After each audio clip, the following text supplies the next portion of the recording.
Australia's inflation rate has dropped to its lowest level in more than a decade.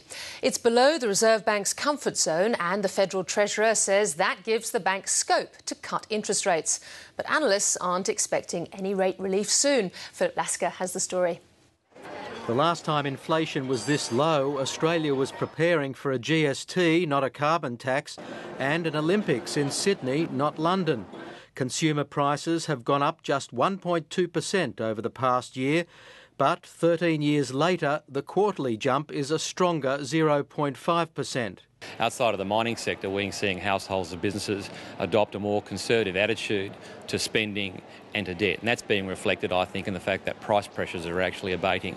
It was an opportunity for the Treasurer to sing the economy's praises. So Australia now has contained inflation, lower interest rates and low unemployment. That is a remarkable trifecta. But the Treasurer lashed out at those he saw responsible for making Australians feel like losers. So much of our news coverage of economic matters is seen through the prism of the doomsayers and the rent seekers. It could also be that rent payers were amongst those who saw the biggest price increases.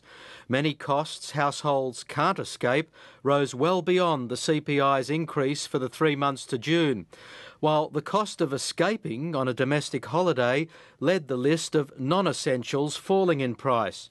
What also matters is how this plays out at the Reserve Bank when it considers interest rates next month.